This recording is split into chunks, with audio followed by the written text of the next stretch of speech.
இந்த ஆன்மீகம் என்பது அல்ல அல்ல குறையாத அமுத சுரப்பி போன்றது. தோண்ட தோண்ட கிடைக்கும் புதையல் போன்றது. இதை அள்ளத் தெரியாதவர்களும் அள்ளத் தெரிந்தவர்களுக்கும் ஒரே பலன்தான் கிடைக்கிறது.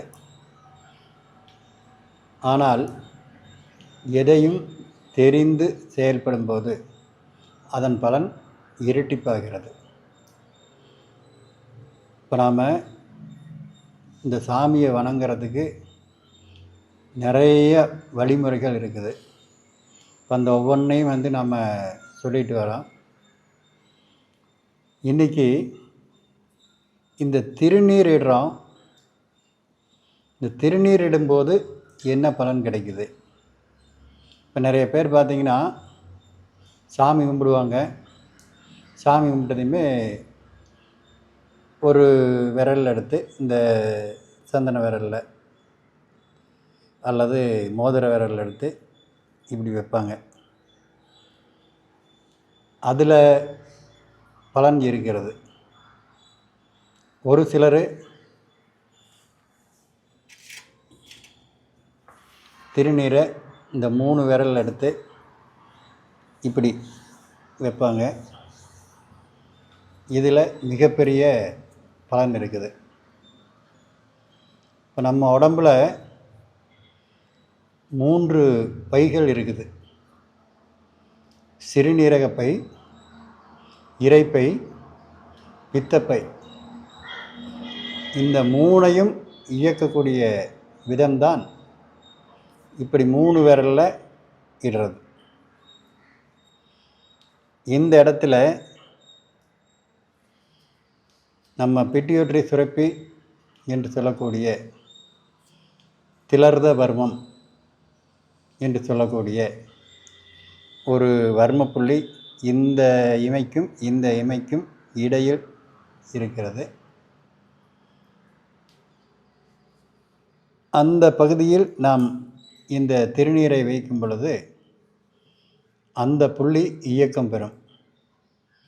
அந்த புள்ளியோட வேலை என்ன அப்படின்னு பார்த்திங்கன்னா, வளர் சிதை மாற்றங்களை உருவாக்கக்கூடியது. வளர் சிதை மாற்றம் என்றால் என்ன?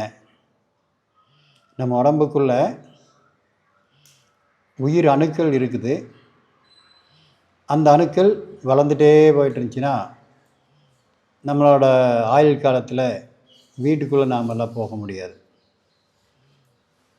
தேஞ்சிட்டே போயிட்டு இருந்துச்சுன்னா நம்ம ஆயுள் காலத்தில் குறிப்பிட்ட காலத்தில் நாம் இருக்கிற இடமே தெரியாமல் போயிடுவோம். அப்போது வளர்வதை தடுப்பதும் தேய்வதை தடுப்பதுமாக சமமாக நம் உடம்பை வைத்திருக்கக்கூடிய வேலையை செய்வது தான் இந்த வர்ம புள்ளி. தினம் தினம் நாம் சாமி கும்பிட்டு 108 முறை ஓம் நமச்சிவாயங்கிற மந்திரத்தை சொல்லி நாம் என்ன செய்கிறோம்? இந்த புள்ளியை நினைக்கிறோம்.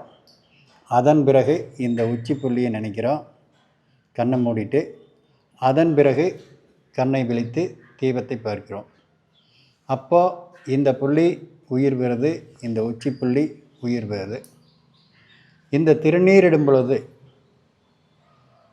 இந்த விழிக்கு அருகில் சிறுநீரகப்பைக்கான சக்தி துவங்கி அப்படியே மேலோட்டமாக வந்து இந்த 3 விரல் மேல் விரல் எந்த இடத்தில் படுகிறதோ அந்த இடத்தில் ஒரு வர்மப்புள்ளி பாதை இருக்கிறது. சிறுநீரகப்பையிற்கான பாதை இருக்கிறது. அப்போ நாம் திருநீர் வைக்கும்போது 3 விரலில் வைக்கும்போது இந்த இடத்துல ஒரு பாதை, இந்த இடத்துல ஒரு பாதை, ஆண் தன்மை பெண் தன்மை கொண்டது. இந்த விபூதியால் 2 தன்மைகளும் ஒன்றாக இணைக்கப்படுகிறது. அந்த ஒன்றாக இணைக்கப்படும்போது ஒரு மின்சாரம் உருவாகிறது. அதனால் சிறுநீரகம் உயிர் சக்தி பெறுகிறது. அடுத்தபடியாக இந்த நடுவிரல் செல்லும் இடத்தில் இந்த நீங்கள் கடவாயை கடிச்சு பாருங்கள். இந்த இடத்துல விரலை வச்சுட்டு ஒரு புள்ளி எந்திரிக்கு. இதில் சந்திரகலை சூரியகலை என்று 2 கலைகள் இருக்கிறது. சந்திரகலை என்றால் குளிர்ச்சி மண்டலம், சூரியகலை என்றால் வெப்ப மண்டலம். இந்த வெப்பமும் குளிர்ச்சியும் ஒன்றாக சேரும் பொழுதுதான் ஒரு மின்சாரம் உருவாகிறது. தனித்தனியே இருக்கும் பொழுது நம் உடலுக்குள் பிரபஞ்ச சக்தி சேர்ந்து கொண்டிருக்கும். அந்த இரண்டும் ஒன்றாக சேரும் பொழுது ஒரு மின்சாரம் உருவாகிறது. அந்த மின்சாரத்தில் தான் சக்தி பெறுகிறது. அப்போ நாம் இந்த நடுவிரலில் இந்த இடத்திலிருந்து இங்கே வருவோம். அப்போ அந்த திருநீர் ஒரு மின்சாரத்தை இணைக்கக்கூடிய பாலமாக அமைகிறது. இது இரைப்பைக்கு சக்தியை கொடுக்கக்கூடிய வர்ம புள்ளிகள். இந்த வர்ம புள்ளிகளை இணைப்பதற்காக இந்த விபூதி பயன்படுத்தப்படுகிறது.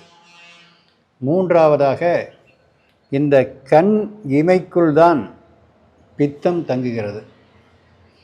இந்த கண் இமையின் வேலை என்ன என்றால் கண்ணுக்குள் தங்கக்கூடிய பித்தத்தை, பித்தம் என்பது என்ன என்றால் அணுக்களை உடைக்கக்கூடியது.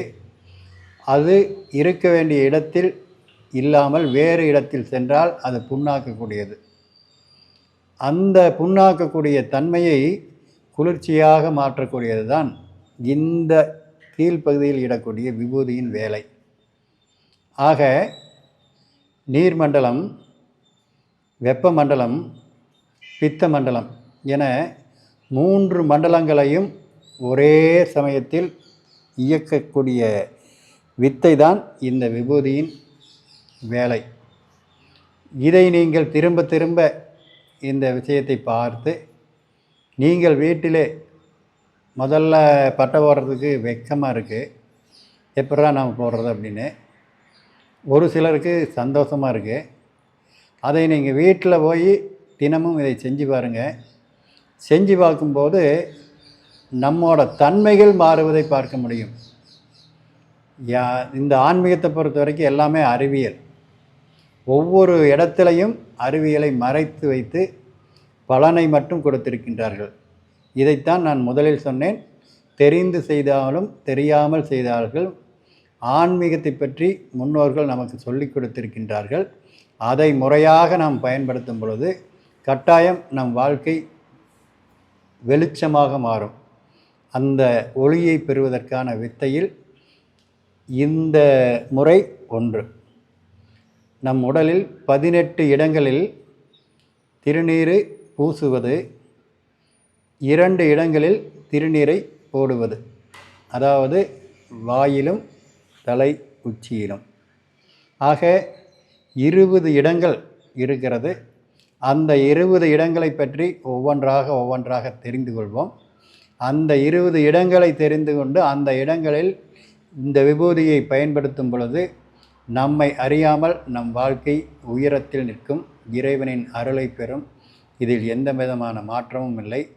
இறைவனின் அருளை பெறுவதற்காக கற்றுத்தரக்கூடிய இடம்தான் இந்த ஆத்மலிங்கேஸ்வரர் குடிகொண்டிருக்கக்கூடிய இடம். இந்த இடத்தில் நடத்தப்படும் மண்டல பூஜையில் நாம் முழுமையாக அறிவோம். எல்லோரும் ஆனந்தமாக வாழ்வோம். ஓம் நம சிவாயே.